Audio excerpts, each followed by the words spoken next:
Olá, vamos para a nossa aula de imunologia clínica.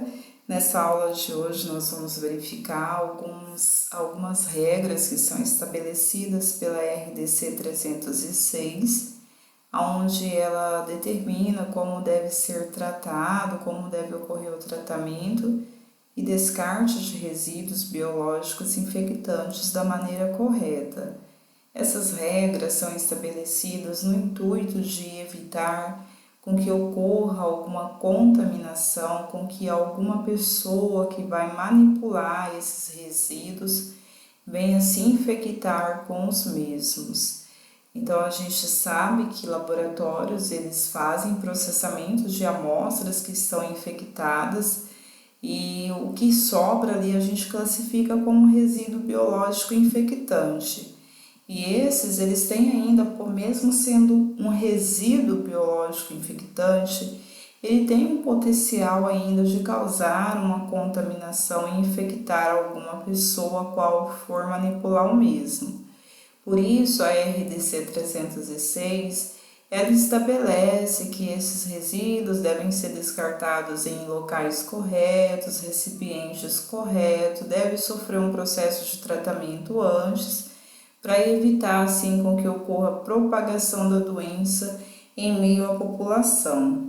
Quando a gente fala de resíduo biológico infectante, nós estamos falando exatamente do quê? A gente está falando que existe ali uma fonte de contaminação e que essa fonte de contaminação ela tem capacidade de causar doenças. E além de causar doenças, essa fonte de contaminação ela pode contaminar o meio ambiente, se propagar no meio ambiente através de um recurso natural, como por exemplo a água, atingir uma comunidade e causar um impacto na saúde pública. Por isso, é estabelecido por lei como esses resíduos devem ser tratados para evitar com que tudo isso venha acontecer. A RDC ela define que deve existir um gerenciamento dos resíduos biológicos pela empresa geradora desses resíduos. Qual seria essa empresa geradora? A empresa geradora seria, por exemplo, o laboratório qual você está trabalhando. Esse laboratório ele vai estar analisando a amostra biológica e essa amostra biológica está ali exatamente porque tem-se uma certa desconfiança de que ocorreu uma contaminação. Então a gente tem a presença de um antígeno ali, a gente sabe que o antígeno ele tem um potencial de infecção. E então ela estabelece que essas empresas elas devem realizar o seu gerenciamento do seu resíduo biológico. E esse resíduo, esse gerenciamento, ele deve ter procedimentos que devem ser cuidadosamente planejados e implementados. Devem ser implementados em todos os setores ali do laboratório. Todos os setores que têm geração de resíduos biológicos infectantes devem receber o planejamento desse gerenciamento de resíduo estabelecido ali pela empresa geradora, com o intuito de tentar prevenir a propagação de doença, com o intuito de evitar que um funcionário, por exemplo, da limpeza, venha pegar esse material e se contamine com o mesmo, evitar com que o próprio profissional que está manipulando essa amostra venha se contaminar com a mesma posteriormente, porque ela foi acondicionada, armazenada de forma incorreta. Os resíduos gerados, eles devem então receber um tratamento eficiente para descartar uma prévia contaminação e o mesmo deve tomar um destino adequado. Então a gente não vai descartar como um lixo comum, é claro. A gente vai descartar da forma correta. Existem empresas que trabalham como coletoras desses resíduos biológicos. Elas fazem um convênio com o laboratório, com o hospital, e elas passam ali semanalmente para fazer a coleta desse material, para que esse material possa ser descartado da maneira correta. onde essas empresas elas realizam processos de incineração para fazer o descarte final, ou elas fazem um aterro do mesmo, evitando ali com que o mesmo receba o tratamento juntamente com o lixo comum, o que a gente poderia potencializar uma contaminação. Então, por isso que esses resíduos que são gerados em laboratórios, eles devem receber o seu destino adequado.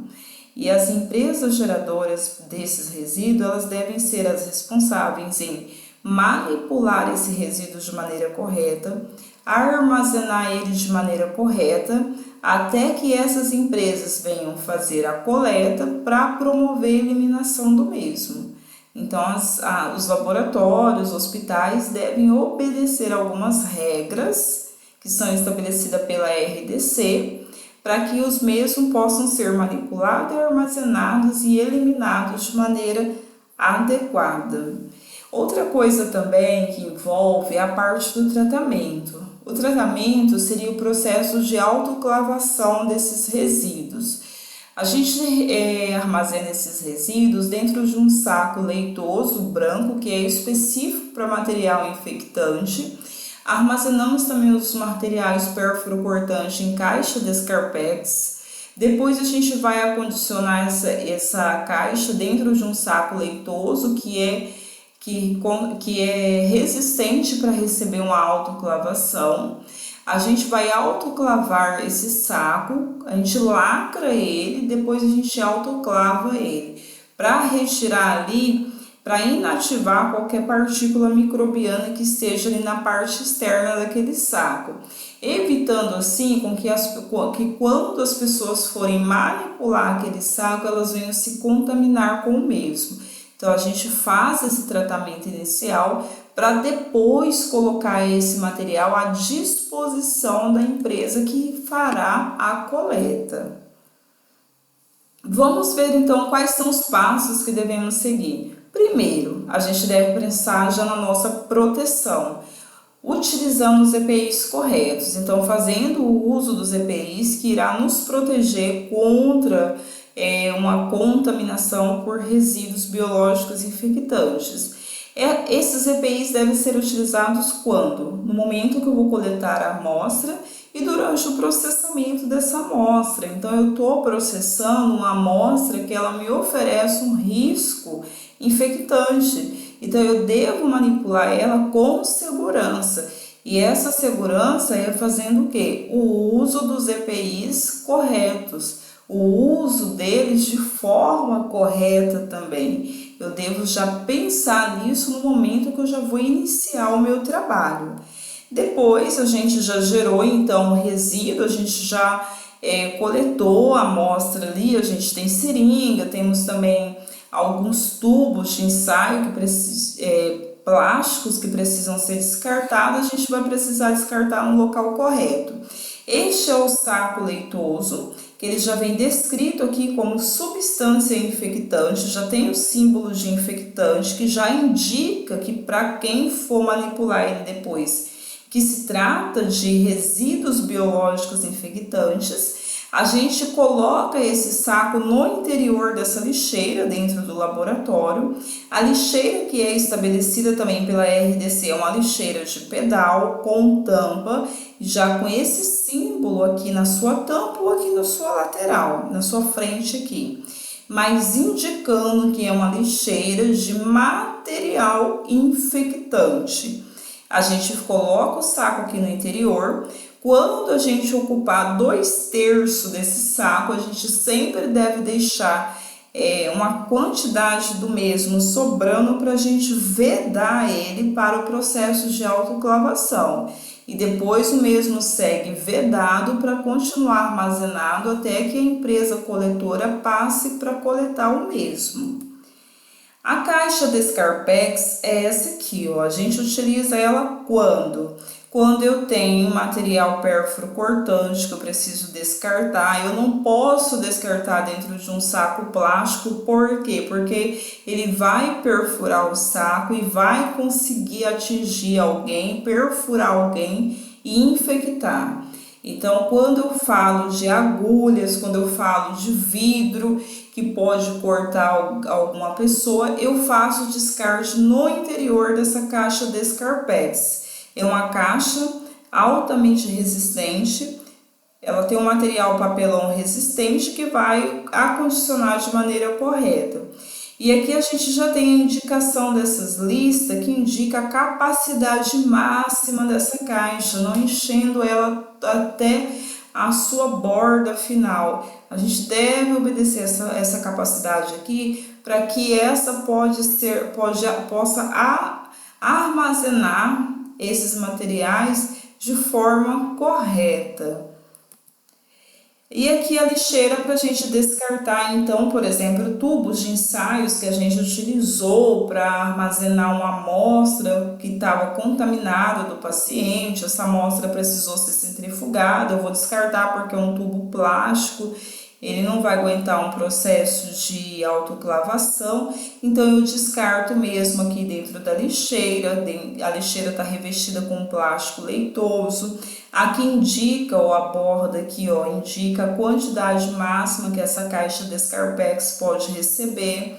Outra coisa que eu vou descartar aqui também são os testes rápidos, como por exemplo do Covid-19. A gente descarta aqui, mesmo que eu utilize o soro ou plasma do paciente, eu estou utilizando uma amostra contaminada que me oferece perigo, é infectante. Então, eu descarto aqui no interior dessa lixeira, no interior desse saco, aonde posteriormente eu vou pegar esse saco, quando ele obter 2/3 da sua capacidade, eu vou pegar ele, vou fechar, vou vedá-lo com uma fita adesiva, uma fita crepe, e vou levar ele para um processo de autoclavação. E aí, nesse processo de autoclavação, eu já vou eliminar ali as partículas microbianas que tem na parte externa do mesmo, evitando assim uma contaminação quando vier se pegar esse saco. Então, aqui a caixinha também. Esse saco, ele vem com a etiqueta. Essa etiqueta a gente vai colocar alguns dados aqui referente ao laboratório. O correto é a gente fazer o preenchimento antes de fazer o uso do mesmo. Deixar para preencher no final somente o peso, porque não tem como a gente já definir qual a quantidade, qual o peso que a gente vai armazenar no interior desse saco. Mas ele vem com a etiqueta, a qual a gente deve fazer os preenchimentos dos dados, os quais aqui são solicitados.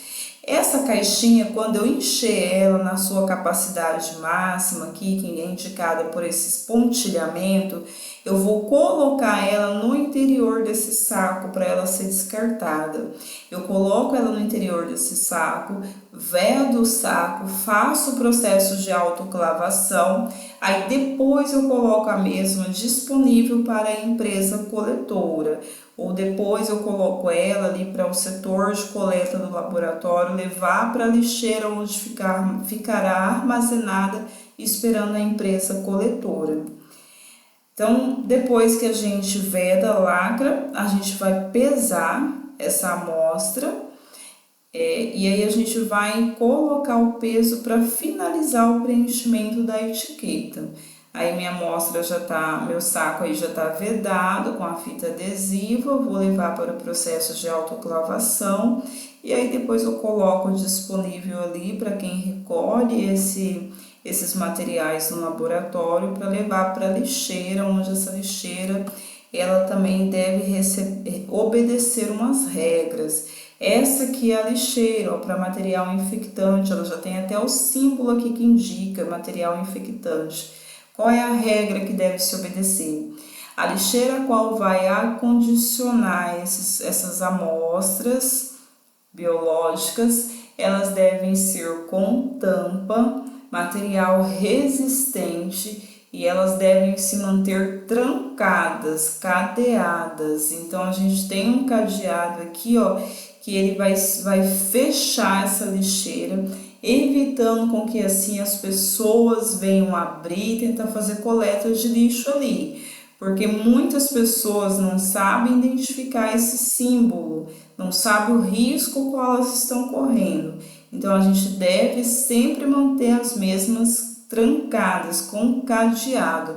abrir somente no momento que vai colocar esse resíduo ali no interior, ou abrir quando a empresa coletora passar para coletar essas amostras e levar elas para fazer o processo de eliminação. Caso contrário, sempre manter elas cadeadas.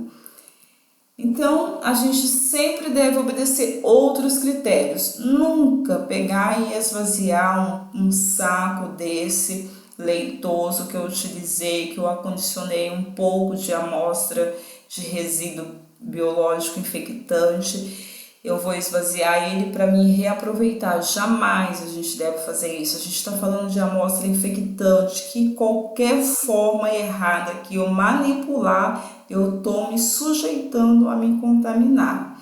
Sempre também eu nunca vou passar do limite ali da capacidade máxima que esse saco e essa caixa Descarpex deve acondicionar. Outra coisa também, se eu tenho um saco na lixeira ali do laboratório e ele não encheu por completo, não atingiu a sua capacidade máxima ainda, vou deixando ele até finalizar a semana, se a quantidade, o movimento ali tá pouco, jamais. O correto é a gente fazer a retirada desse saco no máximo com 24 horas, porque a gente está falando de amostra biológica infectante, resíduo biológico infectante. Eu devo lembrar que esse resíduo ali mantido no meu laboratório, ele pode me oferecer riscos. Então, a gente deve sempre seguir esse critério de no máximo 24 horas retirar o saco para fazer a autoclavação e colocar ele disponível lá na lixeira. Quando a gente fala de gerenciamento de resíduos sólidos, resíduos biológicos infecciosos, a gente está falando exatamente em que? Quando fala lá RDC 306, fala como se deve gerenciar os resíduos biológicos infecciosos, ela fala no intuito de proteção. Proteção de quem? De quem trabalha no laboratório, que manipula essas amostras, evitar colocar seringas, agulhas em sacos, porque você pode passar ali em um momento e se furar, se contaminar. Então, ela sempre trabalha o gerenciamento dos resíduos gerados pelo laboratório com uma estratégia de proteção. Proteção à saúde do manipulador, à saúde do trabalhador que está ali lidando com esse material, onde a gente consegue trabalhar com segurança. A gente tem uma proteção e a gente se sente seguro por essa proteção. Esse é o objetivo do gerenciamento de resíduos biológicos infectantes. Tentar proteger, deixar a comunidade segura, onde eu sei que eu não vou descartar aquele material contaminado em um recurso hídrico, como por exemplo um rio. Eu não vou estar contaminando o meio que a população utiliza. Então, sempre o intuito de definir a forma como esses resíduos biológicos infecciosos devem ser armazenados e descartados é no intuito de proteger a saúde de todos os indivíduos que terão contato com esse material. Essas são algumas regras que a gente deve seguir para manter um trabalho seguro, para manter a nossa proteção e para conseguir manter a nossa saúde. A gente seguindo essas regras, a gente vai estar trabalhando de forma segura que nos dará uma certa tranquilidade ali no laboratório.